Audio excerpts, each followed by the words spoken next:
this is now untenable and will turn toxic. Now I'm much more intrigued by who else is caught up in the shift and the change in the athletics department and where this is headed. Because I think most assuredly this now involves Michael Alford, the man who issued the statement, and whether or not he will be allowed to make the next decision as to who comes in here and coaches this program and to how it's structured. To me, there is growing evidence to suggest he will not have that say. He will not be the man that gets to make that decision. And I think that might speak to why there is a delay. First and foremost, we could point to the obvious things. It's a lot of money.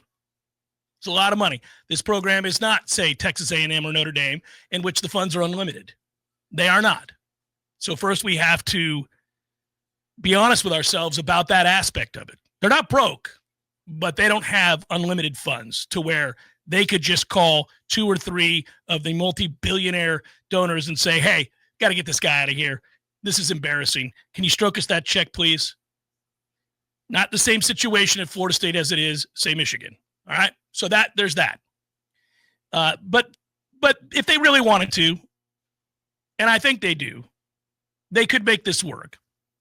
They could make it so that this announcement happens sooner rather than later, and they begin that process. But I think that when you have an internal power struggle and that there are money people who are rather despondent about the job Michael Alford's doing, and there is some frustration that begins to mount amongst some of the coaches at Florida State University of various programs as to Michael Alford's view of the future of college football, NIL, and the raising of funds to run these programs. Then you get into a more complicated set of circumstances that would account for the sort of delay that we're having now. On the surface, the knee-jerk reaction, and it's not knee-jerk in a negative connotation. It's knee-jerk as in this would make sense. On the surface, you fired him the second the clock struck 0 and you lost to Stanford and their backup quarterback. On the surface, you would say, we're done here. The man has lost 9 straight ACC games. Say it out loud. All right, you would say to yourself that, my God, that's not possible. That's not true. Does Jeff have that right? Has he lost 9 straight ACC games? He has. And it is unimaginable at a place like Florida State. Even as the talent gets dispersed more evenly, there are distinct advantages that Florida State has over programs like, say, Virginia or Pitt or certainly Stanford. And it's hard to wrap your mind around the idea that you would lose that many ACC games in a row without there being a complete disconnect between players and coach, which most assuredly it would appear there is. So I don't blame all of you for the anger and the sadness and the frustration and the confusion, the disgust that you feel today. It's everywhere. It's all around us. It's in this community today. If you're a Florida State supporter, fan, booster, alumni, any sort of connection to this great school, you are devastated today that we find ourselves right back here having the same conversation we were having just a year ago, and a conversation we didn't want to have again. But we have to have the conversation, and now it's a matter of time. It's not a matter of when it's going to happen. It's a matter of time. They told you the end of the year. When you talk about having a comprehensive assessment of what? You don't have to, split the atom here. My man can't win an ACC game. Can't do it anymore. I mean, there have been lots of data points that suggest he can no longer win an ACC game. What am I supposed to do? I don't need to assess the hows and whys. That's the reality. I do have to assess the hows and whys if I'm going to restructure my athletic program, and I'm going to look at this as a way to move into the future at a pivotal time in college football where the landscape is ever-changing. We are about 5 years away from the next big tumult in college football, which will be the Big Ten's television contract and the next opportunity for movement to occur. And some people believe the next big moment that may very well lead to what Tom and I have had a ongoing discussion about, which is collectively bargained contracts, players, employees, that kind of thing that they have sought to avoid up until this point. And for a lot of reasons, some of those reasons are kind of boring. Some of those are really interesting.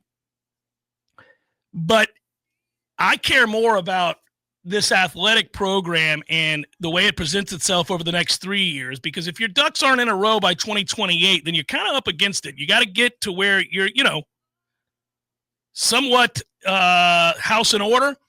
The beauty of the modern era of college football right now is, and this is also perhaps why it's equally as frustrating to be as bad as we are right now, is that if you look around at this conference or you look at college football, we are in an era in which Indiana is the number 2 ranked team in the country, and the head coach chose to stay in Bloomington rather than entertain the idea of possibly going to Penn State or Florida.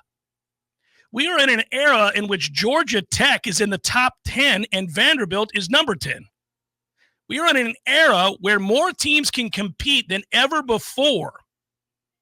Again, the disbursement of talent, the inability to stockpile elite talent, even at the upper echelon elite programs, where if you are a very, very good offensive tackle, but you're behind another really, really good offensive tackle, and you look to be foreseeably behind said tackle for the next 2 years, somebody comes and plucks you and takes you and hires you and gives you money and you leave.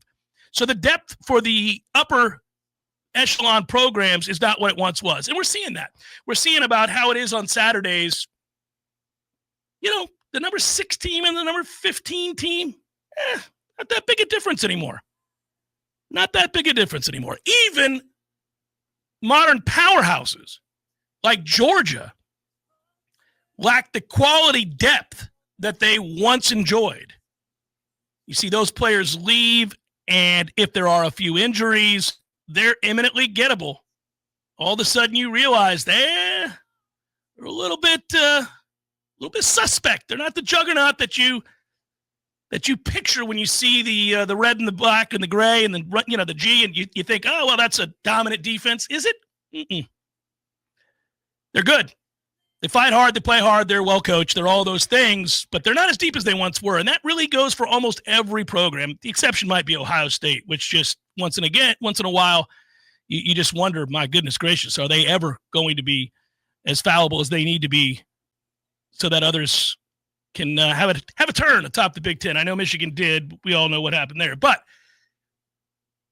how do you want to position yourself? Who's making the decisions?